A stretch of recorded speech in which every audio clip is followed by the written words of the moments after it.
పందిళ్లపల్లి కుటుంబం ముందుగా నమస్కారాలు తెలియజేసుకుంటుంది. జరిగిన ఘటనలో మీ ప్రతి మాట మమ్మల్ని ముందుకు నడిపిస్తోంది. ఈ సందర్భంగా నాన్నగారు మాకు అందించిన స్ఫూర్తి, ఆలోచన విధానం, ఆచరణ క్రమం మీతో పాలు పంచుకోవడానికి గర్వపడుతున్నాం. అలాగే దశాబ్దాలుగా అలుపెరగని ఆయన ప్రయాణం ఎన్నో మైలురాళ్లను చూసింది. ఆయన చివరి శ్వాస వరకు ప్రతి మాటలోనూ ఆత్మవిశ్వాసం, స్వీయ నైపుణ్యాలే గోచరించాయి. ఆ స్థితి నుండి నేటి ఈ స్థితికి రావడానికి మేమందరం చాలా శ్రమించాల్సి వచ్చింది. ముఖ్యంగా మా అమ్మ శకుంతల కొండారెడ్డి గారు. పెంచుకుంటే పెరిగేది మమత ఒక్కటే, పంచుకుంటే తరిగేది బాధ ఒక్కటే. కాని పెంచుకున్నా పంచుకున్నా మిగిలేది జ్ఞాపకం ఒక్కటే. అందుకే ఆ జ్ఞాపకాల బృందావనంలోకి మిమ్మల్ందరినీ ఆహ్వానిస్తున్నందుకు చాలా ఆనందంగా ఉంది. మీ విలువైన కాలాన్ని కేటాయించినందులకు మేము మీకు ఆత్మీయ కృతజ్ఞతల కన్నా ఇంకేమివ్వగలం. అందుకే అందుకోండి మా హృదయపూర్వక ధన్యవాదాలు. ఇట్లు పందిళ్లపల్లి కుటుంబం. P Rampramukh Reddy, doctor P Ravindranath Reddy, Kavitha Raghavendra Reddy. Pandillapalli Kondareddy ప్రస్థానం 11 జూన్ 1940లో నెల్లూరు జిల్లాలోని ఆత్మకూరు తాలూకా ఏఎస్పేటలో ఓ చిన్నపాటి రైతు కుటుంబంలో రామిరెడ్డి, సీతమ్మ దంపతుల్లో 5 పిల్లల్లో చివరి సంతానం కొండారెడ్డి. తనకు 3 సోదరిమణులు, 1 సోదరుడు. 5వ తరగతి వరకు ఊరిలోనే చదువుకొని 6వ తరగతి నుండి ఎస్ఎల్సి వరకు 8 కిలోమీటర్లు నడిచి వెళ్లి చదువుపై తనకున్న శ్రద్ధను చాటుకునేవారు కొండారెడ్డి. పేదరికంలో పెరిగిన మక్కవోని ఆత్మవిశ్వాసంతో జీవితంలో ఉన్నత స్థాయికి ఎదగాలనే ఆలోచనల పర్వం చిన్నప్పటి నుండే కొనసాగేది. అందుకు ఈ ఘటన ఒక ఉదాహరణ. తమ పల్లెటూరుకు ఎద్దుల బళ్ల మీద వస్త్రాల వ్యాపారులు ఉత్తర భారత్ నుండి రావడం, వాళ్లు తెచ్చే సాంప్రదాయ బట్టలకు ఆ రంగురంగుల ప్రపంచం కూడా పసిప్రాయంలోనే ఆకర్షింపబడింది కొండారెడ్డికి. సాధారణంగా ఆ ఎద్దుల బండ్ల శబ్దం తన మననంలో నాటుకుపోయింది. అదే ఆ శబ్దమే భవిష్యత్తులో తనను ఓ పారిశ్రామికవేత్తగా, ఓ వ్యాపారవేత్తగా తీర్చిదిద్దనుంది. వ్యవసాయంలో కొండారెడ్డి తండ్రిగారైన రామస్వామిరెడ్డి చేతివాటంకు మంచి పేరుండేది. ఆయన చేత్తో వేసే విత్తనాలకు ఆ పంటకు ఢోకా ఉండదని అందరూ చెప్పుకునేవారు. అలా ఆరంభమైన తన వ్యాపార దృష్టిని, తన ఆలోచనలు క్రమంగా ఆచరణలోకి పెట్టారు కొండారెడ్డి. జీవితమనేది రంగులమయం. దానికి సంపూర్ణంగా నిర్వచనం పలకాలి. మనకు ఆహ్లాదం పూసే పువ్వు పూసినట్టు, పరిమళాన్ని అందిస్తున్నట్టు, చంద్రుడు చుక్కలతో ఆడుకుంటున్నట్టు, అప్పుడే పుట్టిన లేగదూడ గంతులు వేసినట్టు, ఇవన్నీ మనకు నిత్యం అతి సామాన్యంగా కనిపించే పందిళ్లపల్లి కొండారెడ్డిలో కనిపించే గుణాలు.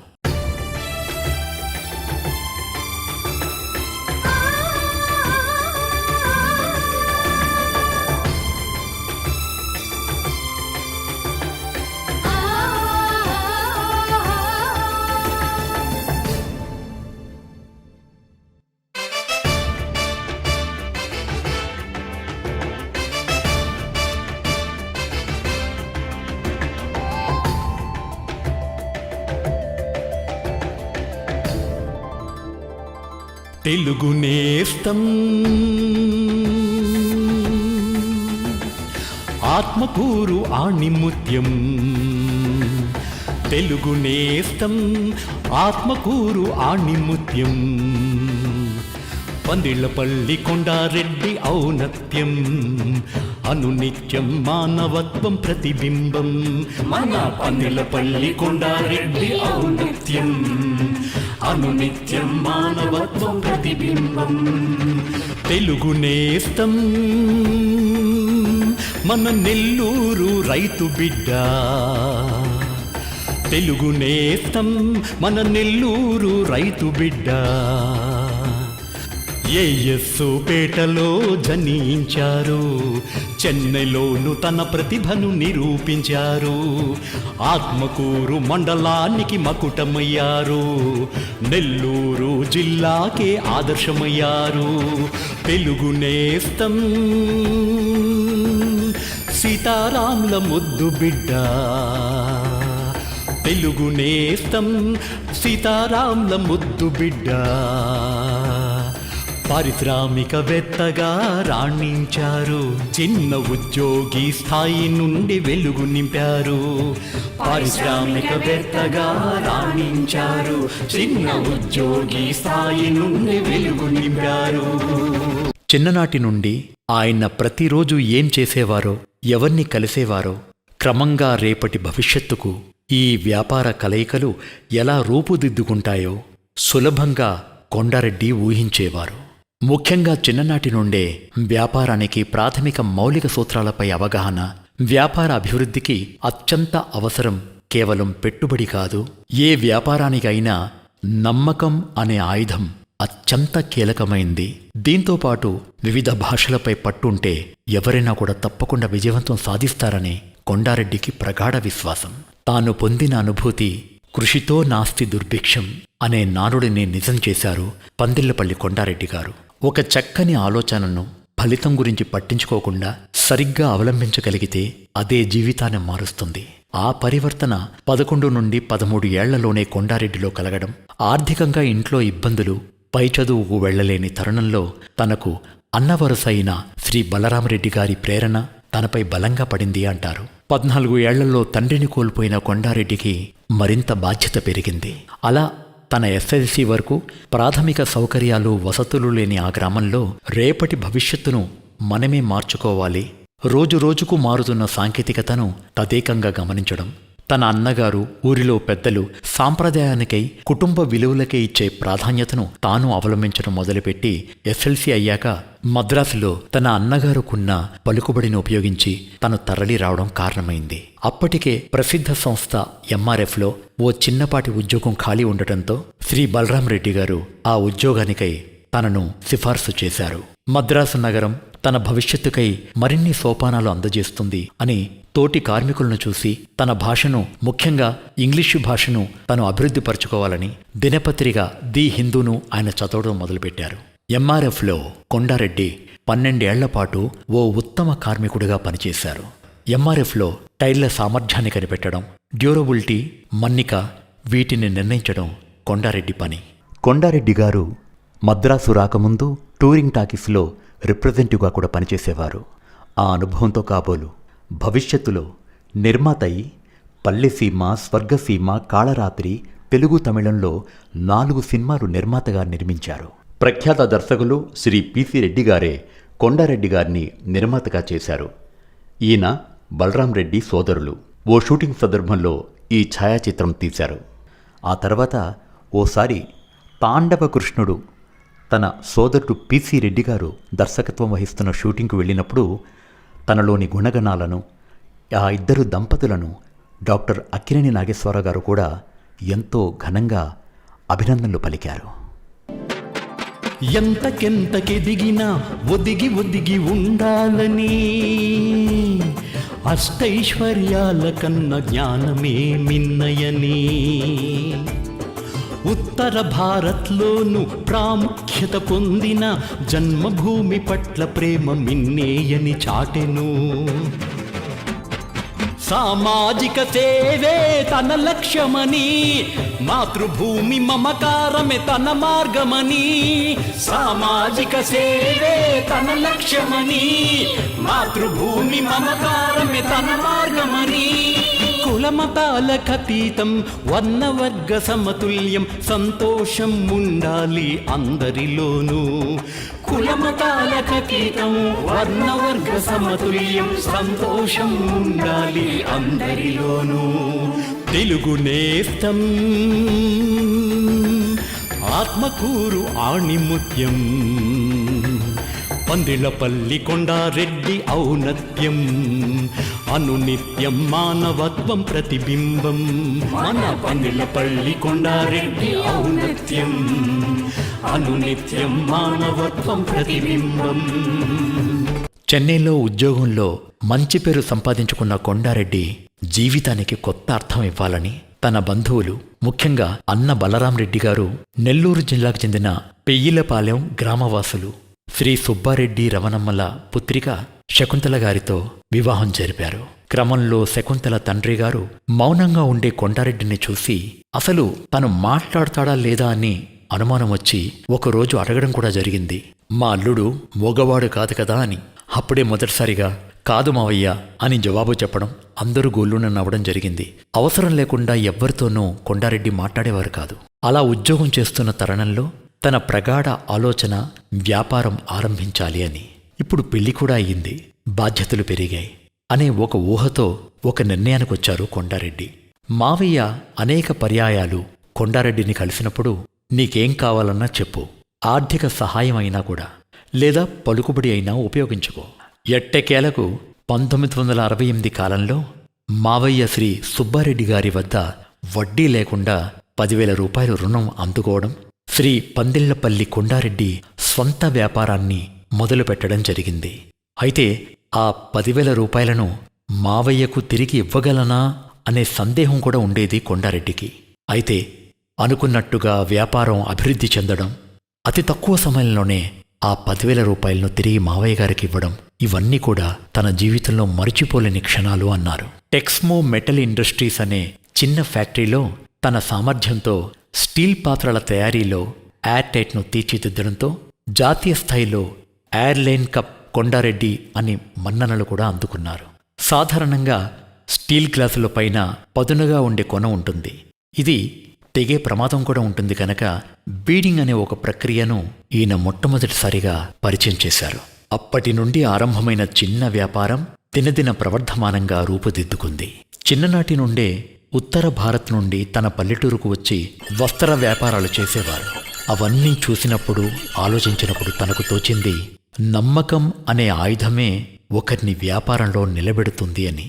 అలా దక్షిణాదిన మంచి లాభం ఉండే పరిశ్రమ ఉత్తర భారత్లను ఆయన పరిచయం చేశారు.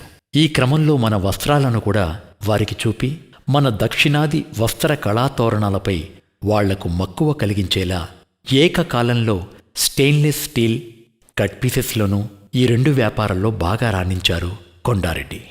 తను ఉత్తర భారత్కి, బొంబాయి, రాజస్థాన్కి వెళ్ళేటప్పుడు కొండారెడ్డికి దొరికే ఆతిథ్యం అంతా ఇంత కాదు. అక్కడి వ్యాపారులు తామే విమాన ఖర్చులు, అక్కడ ఉండే వసతులు అన్నీ ఏర్పాటు చేసి తననొక గొప్ప అతిథిగా చూసుకునేవారని ఆయన డైరీలో రాసుకున్నారు. శ్రీ కొండారెడ్డి భాగస్వాముల్లో ఒకరైన శ్రీ రామచంద్రారెడ్డి సిఆర్ఆర్ను కలిసిన తర్వాతే కంపెనీను ఆరంభించారు కొండారెడ్డి. సిఆర్ఆర్ రాజకీయాల్లో వివిధ స్థాయిల్లో పనిచేసిన వ్యక్తిగా పేరు గడించారు. ఓఎన్జీసీలో స్టాక్ యార్డ్, ఓఎన్జీసీతో తమ కాంట్రాక్టులు సంపాదించడంలో కీలక పాత్ర సిఆర్ఆర్ గారిది. తర్వాత సిఆర్ఆర్ జై భారత్ అసోసియేట్స్ పేరుతో కంపెనీని ఆరంభించి చాలా కాలం నడిపారు. తర్వాత మరో భాగస్వామి శ్రీ జీకే నాయుడు. బేసిక్గా సివిల్ ఇంజనీర్ అయిన జీకేఎన్ కీలక పాత్ర వహించారు కొండారెడ్డి గారి కంపెనీలో. ఈయన నగరిలో ఉన్న షుగర్ ఫ్యాక్టరీలో రైతులకు అధ్యక్షుడిగా తన సేవలను అందించారు. చివరిగా పార్ట్నర్గా చేరిన జీకే నాయుడు గారి బంధువు శ్రీ వెంకటాచలం గారు, శ్రీ వైవీసీ అంటారు. ఈయన కొండారెడ్డి గారితో చివరి వరకు తన ప్రయాణాన్ని కొనసాగించారు. 4 దశాబ్దాల పాటు శ్రీ కొండారెడ్డి గారితో అన్ని విషయాల్లోనూ పాలు పంచుకునేవారు. అత్యంత ముఖ్యమిత్రులు, ప్రతి విషయంలోనూ చేదోడు వాదోడుగా ఉండేవారు. ఫైనాన్స్ డిసిప్లిన్లో ఈయనకి ఈయనే సాటి అంటారు. కొండారెడ్డి గారి కంపెనీలో హైలైట్ ఏమిటంటే ఈ సమీకరణం అందరినీ ఆకర్షించుకునేది. 2 నాయుడులు, 2 కమ్మవారు, 2 రెడ్డిలు, వీరందరూ కలిసి 4 దశాబ్దాల పాటు రాష్ట్రం కాని రాష్ట్రంలో ఓ కంపెనీని నిర్వహించడం ఒక అరుదైన విషయం. ఒకప్పుడు కుటుంబ పరిస్థితుల నడుమ తాను చదువుకోలేని స్థితి తన పిల్లల్లో రాకూడదనే బలమైన ఆలోచనతో ఉండేవారు కొండారెడ్డి. కొండారెడ్డి శకుంతలలకు 3 సంతానం. మొదటి సంతానం engineer, business man Ram Pramukh Reddy Rambabu. మొదటి కోడలు డాక్టర్ స్వదీప నగరంలో ప్రముఖ డెంటిస్ట్గా తన సేవలను అందిస్తున్నారు. వీరికి 2 పిల్లలు. సంజనారెడ్డి యూకే బేస్డ్ కన్స్ట్రక్షన్ కంపెనీలో బాల్ఫోర్డ్ బీటీ బెంగళూరులో పనిచేస్తున్నారు. 2వ కుమార్తె లాస్యారెడ్డి రామచంద్ర నుండి మెడికల్ ఇంజనీరింగ్ పూర్తి చేసి ప్రస్తుతం బెంగళూరులో ఇంటర్న్షిప్ చేస్తున్నారు. 2వ సంతానం డాక్టర్ రవీంద్రనాథ్ రెడ్డి యూకేలో ఆర్థోపెడిక్ సర్జన్. 2వ కోడలు డాక్టర్ ప్రియా రవీంద్రనాథ్ యూకేలో సర్జన్. వీరి పిల్లలు Ajay Ravindranath masters in maths, Ankita Ravindranath 10th class చదువుకుంటున్నారు. కొండారెడ్డి శకుంతల ఆఖరి తృతీయ సంతానం కవిత. అల్లుడు బొమ్మిరెడ్డి రాఘవేంద్రరెడ్డి బిఎస్ఆర్ బిల్డర్స్. కవిత వివాహం 1990లో నెల్లూరులో 3 సార్లు ఎమ్మెల్యేగా రాజకీయాల్లో పరిణితి పేరు మోసిన బొమ్మిరెడ్డి సుందరరామిరెడ్డి చివరి పుత్రుడైన బి రాఘవేంద్రరెడ్డితో అంగరంగ వైభవంగా కవిత పెళ్లిని జరిపించారు కొండారెడ్డి శకుంతల దంపతులు. వీరికి 2 పిల్లలు. గహన్ బొమ్మిరెడ్డి బిఎస్ఆర్ బిల్డర్స్, డాక్టర్ వినతి బొమ్మిరెడ్డి బెంగుళూరు కేఎంసీలో ఓఎన్జీలో పోస్ట్ గ్రాడ్యుయేషన్ చేస్తున్నారు. కూతురు కవిత, అల్లుడు బొమ్మిరెడ్డి రాఘవేంద్రరెడ్డి చెన్నైలో పలు వ్యాపార సంస్థలు నిర్వహిస్తున్నారు. ముఖ్యంగా సినీ పోలీస్ థియేటర్, బిఎస్ఆర్ మాల్ వంటి ఎన్నో ప్రతిష్ట సంస్థలను నడుపుతున్నారు. తన వ్యాపార రంగానికి, తన ఇంటికి వెన్నుదన్నుగా ఉండేవారని కొండారెడ్డి గారు సుందరరామిరెడ్డి దంపతులను ప్రత్యేకంగా కొనియాడేవారు. అందుకు కారణం తన అక్క కొడుకైన సుందరరామరెడ్డి, ఆయన శ్రీమతి అయిన సుభాషిణి, ఈమె శకుంతల గారి అక్కయ్య గారి కూతురు కావడం విశేషం. వీరిద్దరికీ పెళ్లి నుండి వీరు స్థిరపడే వరకు అండదండగా ఉండేవారు కొండారెడ్డి దంపతులు. బేసిక్గా సుందరరామిరెడ్డి గారు ఎలక్ట్రికల్ ఇంజనీర్ కావడంతో కొండారెడ్డి స్టెయిన్లెస్ స్టీల్ ఇండస్ట్రీ కంపెనీలో కాపర్ బాటమ్ ప్లేట్కు ఇన్ఛార్జిగా ఉండేవారు. శ్రీ సుందరరామిరెడ్డి సుభాష్ని దంపతులు కొండారెడ్డి దంపతుల అన్ని విషయాల్లోనూ కుటుంబ పాలనలో ఎంతో తోడుగా ఉండేవారు. వీరి ప్రయాణం ఎప్పటికీ ఒక మిత్రుల వలె ఉండేది. వీరి కొడుకు రాకేష్ రెడ్డి ఇప్పుడు ఆస్ట్రేలియాలో సెటిల్ అయ్యారు. ఈయన శ్రీమతి భావన. వీరందరి ఎదుగుదలలోనూ కొండారెడ్డి దంపతుల ఎంతో కృషి ఉంది. జనని జన్మభూమిశ్చ స్వర్గాదపి గరీయసి అంటే జనని మన జన్మభూమి అంటే స్వర్గము కన్నా గొప్పది అని అర్థం. ఈ ధర్మ సందేశాన్ని ఆచరించడానికై పారిశ్రామికవేత్తగా, వ్యాపారవేత్తగా, ఓ తండ్రిగా ఎంతో తృప్తిని పొందినా సరే, అన్నింటికన్నా ముఖ్యం నా శ్రీమతి శకుంతలమ్మ రాత్రింబవళ్లు పిల్లలను తీర్చిదిద్దడంలో ప్రముఖ పాత్ర వహించింది. రామ్ ప్రముఖును మంచి క్రీడాకారుడుగాను, సంఘ సేవకుడిగాను తీర్చిదిద్దింది అని ప్రశంసించేవారు కొండారెడ్డి గారు. ప్రథమ రత్నం రామ్ ప్రముఖ్, ద్వితీయ రత్నం రవీంద్రనాథ్, తృతీయ చివరి సంతానం కవిత రాఘవేంద్ర రెడ్డి. అందరికీ విద్యనిచ్చి విజ్ఞానము అందించి పిల్లల భవిష్యత్తుకై తీర్చిదిద్దే శకుంతల. కొండారెడ్డి ఆలోచన, పందిలపల్లి ఆచరణ, ఆత్మకూరు ప్రాంతానికి తను ఇచ్చిన ఆదరణ. కొండారెడ్డి ఆలోచన, పందిలపల్లి ఆచరణ, ఆత్మకూరు ప్రాంతానికి తను ఇచ్చిన ఆదరణ. కష్టే ఫలి నమ్మిన మొక్కవోని విశ్వాసం కొండారెడ్డి గుణగణాల్లో ప్రభవించాయి. కష్టే ఫలి నమ్మిన మొక్కవోని విశ్వాసం కొండారెడ్డి గుణగణాల్లో ప్రభవించాయి. అయితే వ్యాపారవేత్తగా, పారిశ్రామికవేత్త కన్నా ఒక తండ్రిగానే నాకు సంతృప్తి ఉంది అనేవారు కొండారెడ్డి. తన వారినెందరినో మద్రాసు రప్పించి చదివించిన ఘనత కొండారెడ్డి దంపతులది. డి భాస్కర్ రెడ్డి గారు చార్టెడ్ అకౌంటెంట్ మరియు శ్రీమతి కవితా భాస్కర్ రెడ్డి. వీరి అమ్మాయి డాక్టర్ రోషిణి. వీరి అబ్బాయి డి గోమంత్ రెడ్డి యుఎస్లో ఎంఎస్ చేస్తున్నారు. ప్రకృతి పట్ల కొండారెడ్డి దంపతులకు అమోఘమైన అనుబంధం ఉండేది. ఒక ప్రకృతి ప్రేమికుడు, ఒక రైతు, ఓ మానవతావాది, ఓ నిరంతర శ్రామికుడు, ఓ సంఘ సంస్కర్త. ఎన్నడూ తన పేరు ప్రతిష్టలకే వెంపర్లాడలేదు. అప్పటికి ఎన్నో బ్యాంకులు తమ బ్రాంచీలను కొండారెడ్డి గారి చేత ఆవిష్కరించడం చేసుకుని ప్రారంభోత్సవాలు జరిపాయి.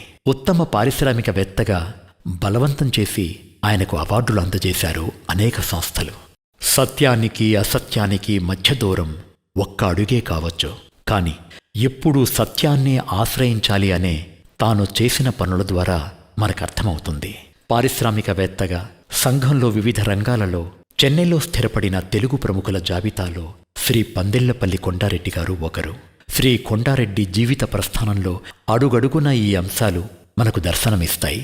కొండారెడ్డి మంచితనం ఎలా ఉండేదంటే, ఒక పేద విద్యార్థిని 10వ తరగతిలో టాపర్గా నిలిచిందని తెలిసి దినపత్రికలో వార్తను చదివి ఆ ప్రతిభగల విద్యార్థిని వద్దకు వెళ్లి 10,000 రూపాయలు ప్రశంసాపూర్వకంగా అందించారు.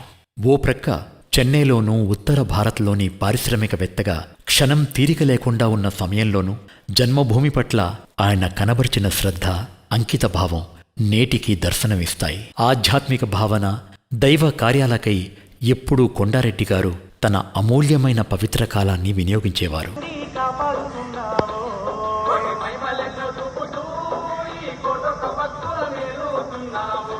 తన ఆధ్యాత్మికతకు సంకేతం తన ఊరిలో తాను నిర్మించిన ఆజానుబాహుడైన ఆంజనేయ స్వామి విగ్రహం. ఇది ఆ ఊరి ప్రజల సకల మన్ననలు అందుకుంటోంది.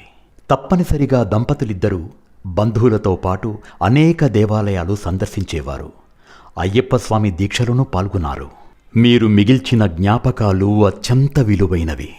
మీ మంచి మనసు, మీ గొప్ప వ్యక్తిత్వం మాకు ఎప్పటికీ శ్రీరామ రక్ష. ప్రేమ, మమతానురాగాలు, ఆప్యాయత, అభిమానాలు మీరు మాకు ఇచ్చిన వెలకట్టలేని ఆస్తి. నాన్న అంటే నాకు నాన్న కంటే కూడా ఒక ఫ్రెండ్ లాగా నాతో చాలా అన్యోన్యం, అంటే ఒక ఫ్రెండ్స్ ఎలా ఉంటారో అలా ఉండేవాడు. నా చిన్నతనం నుంచి కూడా అతను ఒక మాట అని నేను ఎరగను. అతను నన్ను ఎప్పుడూ అడ్వైస్లు ఇచ్చేవాడే కానీ దాన్ని పికప్ చేసుకొని ఒక విజన్తో ఉండేవాడు. నా లెక్కలో మా నాన్న అన్సంగ్ హీరో. అది స్కూల్ డేస్లోనే నేను ఏదైనా పొరపాటు చేస్తే స్కూల్లో హెడ్ మాస్టర్ పిలిచినప్పుడు వచ్చి ఆయన చెప్పే ఫస్ట్ మాట, మా వాడు క్యారెక్టర్ లేకుండా అబద్ధాలు కానీ ఇలాంటివి ఏమైనా చెప్పుంటే మొదట చెప్పండి సార్ అనేవాడు హెడ్ మాస్టర్స్. చదువు ఎంత ఇంపార్టెంటో క్యారెక్టర్ కూడా అంతే ఇంపార్టెంట్ అని చెప్పిన వ్యక్తి ఆయన.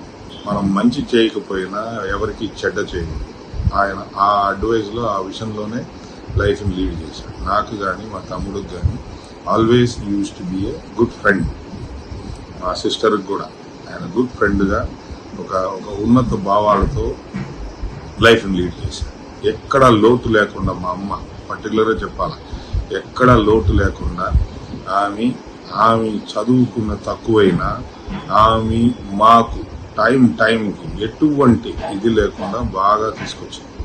కాలేజ్ పోయినప్పుడు నేను కాలేజ్కి క్రికెట్ ఆడేవాడిని, కాలేజ్ క్యాప్టెన్.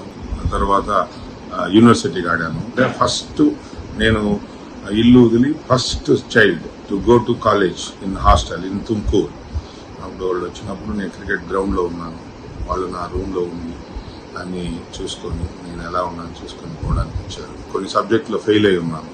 అప్పుడు ఆయన చెప్తున్నాడు, ఫెయిల్ పాసు వస్తాయి పోతాయి మళ్ళీ అని రాసుకోవచ్చు, మనస్సు స్ట్రాంగ్గా పెట్టుకోవాలి, నెక్స్ట్ అటెంప్ట్లో డెఫినెట్గా పాస్ అవ్వాలి. బిల్డింగ్స్ కట్టాం, శ్రీరామ్ బిల్డర్స్ అని కంపెనీ పేరు పెట్టాం, అక్కడ అట్లా కంటిన్యూ అయింది. ఆయన ఎన్నోసార్లు హాస్పిటలైజ్ అయినాడు, ప్రతిసారి మృత్యుంజయులాగా బయటకు వచ్చాడు. ప్రతిసారి ఇప్పుడు నేను బాగా ఐసీయూలో నాకు బాగా గుర్తు, ఫస్ట్ టైం ఆయన ఉన్నప్పుడు అందరం హోప్స్ వదిలిన ఆయన హోప్ వదలదు. నేను పోయి లోపల మాట్లాడుతుంటే చెప్పేవాడు, నా బీపీ ఫ్లక్చువేట్ అవుతుందిరా, కానీ నేను చెప్తున్నాను ఈ డాక్టర్లకు తెలియదు, నాది మళ్ళీ స్టేబుల్ అవుతుంది చూడు బీపీ అని చెప్పి ఆ విధంగా బయటకు వచ్చిన వ్యక్తిలో మా నాన్న. ఇంకా ఆయన గురించి చెప్పబోతే, ఒకసారి మేము అయ్యప్ప శబరిమల పోయి ఫస్ట్ టైం పంబాలో స్నానం చేసినాము. నా ఫ్రెండ్స్ ఇద్దరున్నారు, రమేష్ అండ్ బాలాజీ, వాళ్ళు నాతో ట్రావెల్.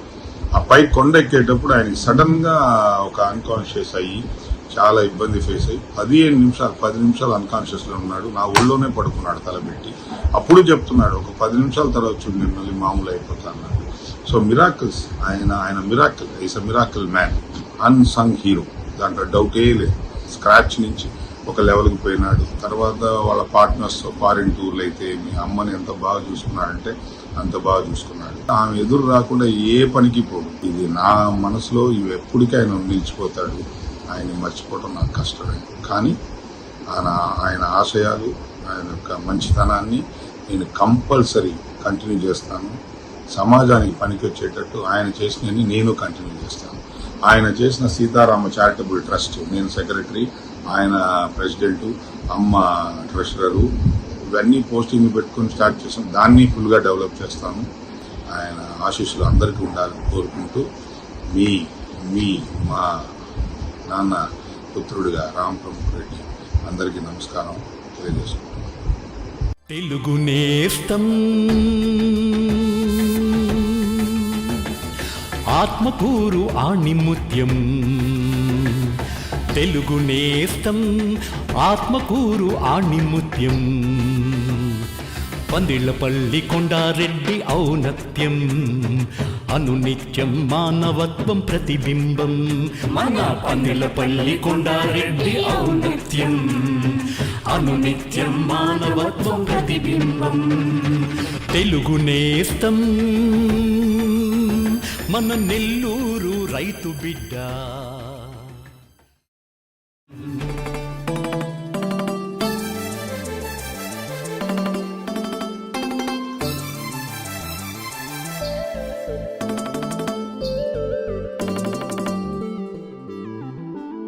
మీరు నాటిన వంశవృక్షం ఎప్పటికీ కలకలలాడుతూ ఉంటుంది. మీ ఆశయాల దారిలోనే మా సుదీర్ఘ ప్రయాణం. ఇదే మీకు మేము సమర్పిస్తున్న ఘన నివాళి.